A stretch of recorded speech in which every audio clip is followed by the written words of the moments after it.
ഇതൊരു റേസ് ഡാറ് ഇതിൻ്റെ carburettor complaint ആണ്.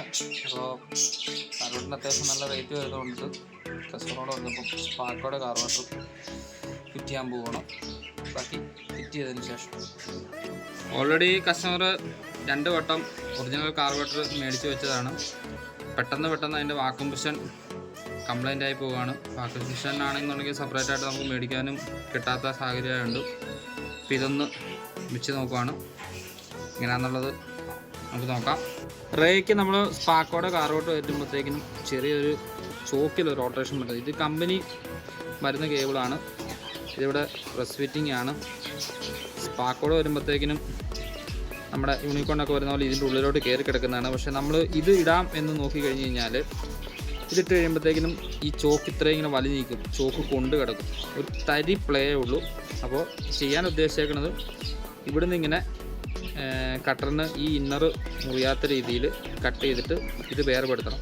ഇതിൻ്റെ ഉള്ളിൽ പ്രസ്സിങ് ആണ്. വേറെ ഒരു തരത്തിലും ഇത് ഊരിപ്പോരത്തില്ല. അപ്പോൾ ഇവിടുന്ന് ഇങ്ങനെ കട്ട് ചെയ്തിട്ട് പ്രസ്സിങ് ആക്കിയിട്ട് ഇതിൻ്റെ ഉള്ളിലേക്ക് ഇത് ഔട്ടർ ഇറങ്ങത്തക്ക രീതിയിലാക്കണം. അപ്പോൾ കറക്റ്റായിട്ട് കയറും. ഈ ഒറിജിനൽ തന്നെ ഇട്ട് നോക്കുമ്പോൾ ഇത് കൊണ്ടു കിടക്കാനുള്ള കാര്യം എന്ന് വെച്ചാൽ ഇത് ഇതിൻ്റെ ഉള്ളിലോട്ട് കയറി പോകത്തില്ല. ഇതിപ്പോൾ ഈ പ്ലഞ്ചർ സ്പാർക്കോൻ്റെ തന്നെയാണ്. ഒറിജിനൽ അങ്ങനെ തന്നെയാണ്. ഇതിന് ഇച്ചിരി നീളക്കൂടുതലുണ്ട്. ഒറിജിനൽ നമ്മൾ ഈ വരുന്ന ഇതുമായിട്ട് വെച്ച് നോക്കുമ്പോൾ ഇതും അതുപോലെ തന്നെയാണ്. ഇവിടെ ഇങ്ങനെ തങ്ങി നിൽക്കും. ഉള്ളിലോട്ട് കയറി പോകത്തില്ല. അപ്പോൾ പ്ലേ കിട്ടത്തില്ല. ഈ സ്പോക്കായിക്കകത്ത് ഈ ഒറിജിനൽ ഇടാമെന്ന് വെച്ച് കഴിഞ്ഞാൽ അതിന് രണ്ടിനും ലെങ്തിനും വ്യത്യാസമുണ്ട്. അപ്പോൾ സ്പാർക്കോടെ ഇത് ഇടുമ്പം ഇതിൻ്റെ ഉള്ളിലേക്ക് കയറി പോകുന്നതുകൊണ്ടിട്ട് പ്ലേയും കറക്റ്റായിട്ട് കിട്ടും. അപ്പോൾ ഇതൊന്ന് നമുക്ക് ഓൾട്ടർ ചെയ്യാം. ഇപ്പോൾ കട്ട് ചെയ്തെടുത്തു. ഇപ്പോൾ കറക്റ്റായിട്ട് അതിൻ്റെ ഉള്ളിലോട്ട് കയറുന്നുണ്ട്. അപ്പോൾ കറക്റ്റായിട്ട് അതിൻ്റെ ഉള്ളിലേക്ക് കയറി വർക്കാവുന്നുണ്ട്. വേറെ കുഴപ്പമൊന്നുമില്ല. ഇതിൻ്റെ ആക്സിലേറ്റർ കേബിൾ സിസ്റ്റം വേറെ ആയതുകൊണ്ടിട്ട് നമ്മൾ സീറ്റ് വെച്ചാലും അതിൻ്റെ മേളിൽ തട്ടുവോ അങ്ങനത്തെ പ്രശ്നങ്ങളൊന്നുമില്ല. ഇതിൻ്റെ കൂടത്തിൽ വരുന്ന കേബിൾ തന്നെ മതി. ഇതിന് വേറെ പ്ലേ കുറവോ കാര്യങ്ങളോ ഒന്നുമില്ല. ഒക്കെയാണ്. ഇതെല്ലാം കഴിഞ്ഞിട്ടുണ്ട്. ഇനി സ്റ്റാർട്ട് ചെയ്ത് നോക്കാം.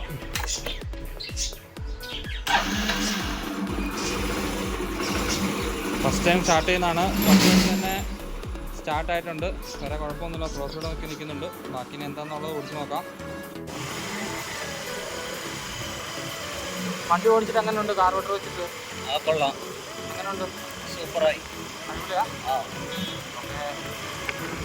അപ്പോൾ കാർബറേറ്റർ ഫിറ്റ് ചെയ്തു. വണ്ടി ഓടിച്ച് നോക്കി. കസ്റ്റമർ ഹാപ്പിയാണ്. വേറെ പ്രത്യേകിച്ച് കുഴപ്പങ്ങളൊന്നുമില്ല. പിന്നെ പ്രത്യേകിച്ചൊരു കാര്യം, ഇതൊരു പ്രമോഷൻ വീഡിയോ അല്ല. റേയുടെ കാർബറേറ്റർ ആദ്യമായിട്ട് സെറ്റ് ചെയ്യുന്നതുകൊണ്ട് ഒരു വീഡിയോ ഇതിനകത്ത് കുറച്ച് ഓൾട്രേഷൻ വർക്കൊക്കെ വന്നത് കൊണ്ടിട്ട് എല്ലാവർക്കും ഒന്ന് ഫിറ്റ് ചെയ്യുന്ന സമയത്ത് എല്ലാവരുടെയും ഒരു അറിവിലേക്കായിട്ട് കിട്ടുമെന്ന് മാത്രമേ ഉള്ളൂ. ഒരിക്കലും ഇതൊരു പ്രമോഷൻ വീഡിയോ അല്ല സ്പാർക്കോടെ കാർബറേറ്ററിൻ്റെ. Okay, thank U.